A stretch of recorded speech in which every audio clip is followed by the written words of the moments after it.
नमस्कार दोस्तों, स्वागत है आपका हमारे YouTube channel I to Z 2794 में। दोस्तों, अगर आप चैनल पर नए हैं तो चैनल को सब्सक्राइब कर लें और बेल आइकन दबा दें जिससे वीडियो के नोटिफिकेशन आपको तुरंत मिल सके। मित्रों, आपने हिंदू धर्म शास्त्रों में श्री हरि के 10वें अवतार यानी कल्कि अवतार के बारे में काफी बातें सुनी होंगी, जैसे कि आखिर वो कब और कहां जन्म लेंगे, उनका ये अवतार कैसा दिखता होगा। लेकिन इसके अलावा भी 10 ऐसी रहस्यमयी बातें हैं जो अभी तक सामने नहीं आई। तो आज हम आपको कुछ ऐसी ही बातें बताएंगे। कल्कि अवतार भगवान विष्णु का एकमात्र ऐसा अवतार है जिनके जन्म लेने से ही पहले उनकी जयंती मनाई जाने लगी है। दरअसल प्रभु कल्कि के जन्म को लेकर कई मत सामने आते हैं, जिनमें से एक के अनुसार भगवान का जन्म शुक्ल पक्ष की द्वादशी तिथि को होगा, जबकि दूसरे मत के मुताबिक सावन मास की षष्ठी तिथि को भगवान कल्कि इस धरती पर जन्म लेंगे और आज इन दोनों ही तिथियों को कल्कि जयंती के रूप में मनाया जाता है। दूसरी, विष्णु पुराण में इस बात का उल्लेख है कि भगवान कल्कि का जन्म उत्तर प्रदेश के मुरादाबाद जिले के संभल गांव में होगा। उनके पिता का नाम विष्णुयश और माता का नाम सुमति होगा, और तो और ये दोनों ही श्री हरि के परम भक्त होंगे।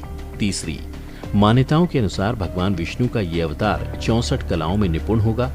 जब लोगों के हृदय में सिर्फ अधर्म भर जाएगा तब ये भगवान कल्कि ही होंगे जो लोगों को अधर्म से धर्म के मार्ग पर लेकर आएंगे। श्रीमद् भागवत के 12वें अध्याय में भगवान कल्कि की विस्तार से कथा भी दी गई है, जिसमें बताया गया है कि ये अवतार भगवान विष्णु का 10वां और आखिरी अवतार है, जिसके बाद कलयुग का अंत और सतयुग की शुरुआत होगी। भागवत गीता के अनुसार भगवान राम की तरह भगवान कल्कि के भी 4 भाई होंगे। भगवान कल्कि की 2 पत्नियां होंगी, एक माता लक्ष्मी का रूप पद्मा और दूसरी पत्नी रमा होगी। मान्यता है कि राम अवतार के समय अर्थात त्रेता युग में वैष्णवी नाम की स्त्री ने जन्म लिया था, जिसने भगवान श्री राम से विवाह की इच्छा प्रकट की थी। तब श्री राम ने उन्हें विवाह करने का वचन देते हुए कल्कि अवतार के बारे में बताया था। तभी से वैष्णवी तपस्या कर रही हैं और उनकी तपस्या के बाद कल्कि अवतार के रूप में भगवान कल्कि उनसे दूसरा विवाह करेंगे। चौथा, विष्णु पुराण के अनुसार प्रभु परशुराम भगवान कल्कि के गुरु होंगे, इसलिए परशुराम जी महेंद्रगिरी पर्वत पर तपस्या कर कल्कि अवतार की प्रतीक्षा कर रहे हैं, ताकि वो उन्हें शास्त्रों और शस्त्रों दोनों का ज्ञान दे सकें।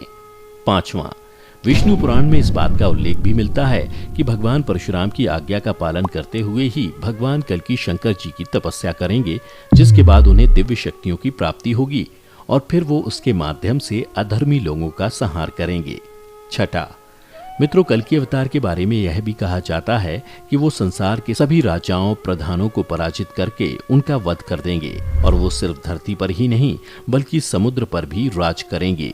सातवां, जैसा कि हमने आपको बताया, भगवान कल्कि 64 कलाओं से युक्त होंगे और जो श्वेत रंग के घोड़े पर सवार होंगे। अग्नि पुराण के 16वें अध्याय में बताया अनुसार इस घोड़े का नाम देवदत्त होगा। इस अवतार में श्री हरि के एक हाथ में तलवार और दूसरे हाथ में तीर कमान होंगे, जिससे वो दुष्टों का संहार करेंगे। आठवां, ऐसा कहा जाता है कि भगवान कल्कि के पास एक रहस्यमयी तोता भी होगा, जिसका नाम शुक होगा। ये तोता भूतकाल, वर्तमान और भविष्य काल का संपूर्ण ज्ञाता होगा, जो समय समय पर अपनी शक्तियों से भगवान कल्कि की मदद करेगा और कई तरह की महत्वपूर्ण जानकारियां देगा। नौवां, विष्णु पुराण के अनुसार कल्कि अवतार तब होगा जब कलयुग का अंत निकट आ जाएगा, जब धरती पर हर जगह सिर्फ पाप का बोलबाला होगा। लोग अधर्मी होंगे जो सिर्फ अपने बारे में ही सोचेंगे। उन्हें ना तो शास्त्रों का ज्ञान होगा और ना ही उनमें संस्कार होंगे। वैसे बता दें कि अभी कलयुग का पहला चरण ही चल रहा है, इसलिए ऐसा कहा जा सकता है कि अभी कल्कि अवतार होने में समय है। लेकिन कुछ लोग ऐसे भी हैं जो ये दावा करते हैं कि भगवान का कल्कि अवतार हो चुका है और प्रभु कुछ समय के बाद सबके सामने आएंगे। 10वां, जैसा कि आप जानते हैं कि सनातन धर्म में काल चक्र को 4 युगों में विभाजित किया गया है और द्वापर युग में जब श्री कृष्ण बैकुंठ लौट गए थे तब धरती पर कलयुग की शुरुआत हुई थी। ऐसे में जब भगवान कल्कि पापियों का सर्वनाश कर देंगे और वो भी बैकुंठ लौट जाएंगे, तब धरती पर भयंकर प्रलय आएगी तथा धरती से जीवन समाप्त हो जाएगा।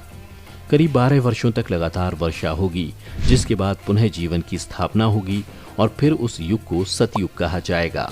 ये वही युग है जहां हर तरफ सिर्फ धर्म का बोलबाला होगा। लोग शिशुओं की तरह सच्चे मन वाले होंगे। इनके मन में ना एक दूसरे के प्रति बैर होता है और ना लालच। ये बस ईश्वर की भक्ति में लीन रहते हैं।